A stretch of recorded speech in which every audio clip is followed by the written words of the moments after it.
நீங்கள் ஜோதிடத்தில் ஆர்வம் உள்ளவர் எனில் இந்த முறையும் நீங்கள் கற்றுக்கொள்வது உங்களுக்கு மிகுந்த பலனளிக்கும். இந்த முறையில் பக்கம் 41 4 விதமான அடிப்படை விதிகள் சொல்லப்படுகின்றன. அவற்றில் முதலாவது விதியானது, ஒரு ராசி கட்டத்தில் எந்த ராசி கட்டமாக இருந்தாலும் கிரகங்களை வரிசையாக குறைந்த பாகையிலிருந்து அதிக பாகை அல்லது அதிக பாகை குறைந்த பாகையில் அடுக்கும் பொழுது எந்த கிரகங்களாவது 3 பாகைக்குள் நெருக்கமாக இருந்தால் அவை ஒன்றுக்கொன்றுக்குள் கிரக சேர்க்கை போல செயல்படுகின்றன என்பது ஒரு விதி. இரண்டாவதாக, அதிக பாகை பெற்ற கிரகமும் குறைந்த பாகை பெற்ற கிரகமும் ஒரு ஜாதகரின் வாழ்க்கையில் பல முக்கியமான இன்றியமையாத சம்பவங்களுக்கு, காரகத்துவ ரீதியான விஷயங்களுக்கு முக்கிய பங்காற்றுகின்றன என்பது அதனுடைய இரண்டாவது விதி. மூன்றாவதாக, இந்த அதிக பாகை குறைந்த பாகை பெற்ற கிரகங்களே ஒரு ஜாதகரின் வாழ்க்கையில் சம்பவங்களுக்கும் நோய்கள் போன்றவற்றுக்கும் காரணமாகின்றன என்பது இதனுடைய மூன்றாவது விதி. நான்காவதாக, இவற்றை கோச்சார கிரக நிலைகளுடன் இணைத்து பயன் சொல்லும் பொழுது ஒரு குறைந்த பாகை பெற்ற கிரகம் அல்லது அதிக பாகை பெற்ற கிரகத்தின் மீது ஏதாவது ஒரு கோச்சார கிரகம் பயணிக்கும் பொழுது அது தனது விளைவுகளை ஏற்படுத்தும் என்பது இந்த முறையின் நான்காவது விதி. இதில் நாம் என்னென்ன தெரிந்து கொள்ள வேண்டும் என்றால், முதலில் ஒரு கிரகங்களை எவ்வாறு வரிசைப்படுத்துவது, வரிசைப்படுத்திய பின் அவற்றில் குறைந்த பாகை அதிக பாகை பெற்ற கிரகத்தை எவ்வாறு கண்டுபிடிப்பது, மூன்றாவதாக அந்த கிரக சேர்க்கை எதுவும் இருந்தால் அந்த கிரக சேர்க்கை எவ்வாறு தனித்துவமாக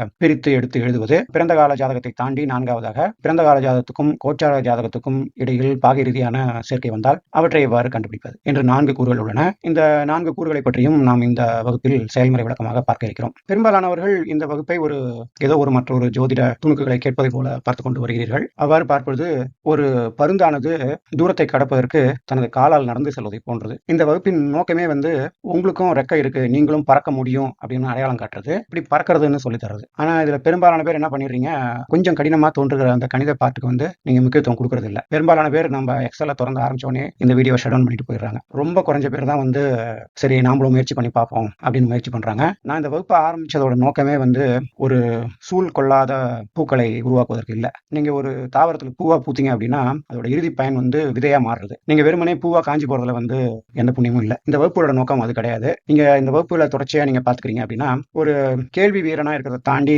செயல் வீரனா நீங்களும் கொஞ்சம் களத்துல இறங்கி உங்கள்கிட்ட இருக்கிற அந்த எக்ஸல் மென்பொருள் மூலமாக நான் இந்த வகுப்புல சொல்லித்தர விஷயங்களை கொஞ்சம் நம்பிக்கையோட நீங்களும் செயல்முறையா பண்ணி பார்க்கும்போதுதான் இந்த வகுப்புகளுடைய முக்கியமான முழு நோக்கத்தையும் நீங்க அடைவீங்க. நான் என்ன மாதிரி ஒரு கணித ரீதியா இது எப்படி ஒரு பிரச்சனையை தீர்க்கிறது, எப்படி ஜோதிட விதிகளை நாமளே கண்டுபிடித்து அதை ஆட்டோமேட் பண்றது அப்படிங்கிற ஒரு அட்டிடியூட் இருக்கிற ஜோதிடர்களை உருவாக்கணும் அப்படிங்கறதா இந்த வகுப்போட நோக்கம். அதனால நீங்க இந்த வகுப்புகள்ல இந்த இடத்தோட நிக்காம கூடுதலா நம்ம பார்க்க போற செயல்முறை விளக்கத்துல நீங்களும் பங்கெடுத்துக்கிட்டு இந்த வீடியோக்களை நிதானமா நிறுத்தி ஒவ்வொரு ஸ்டெப்பா நீங்களும் பண்ணி பார்க்கும் பொழுதுதான் இந்த வகுப்புகளோட முழு பயனும் உங்களை அடையும்.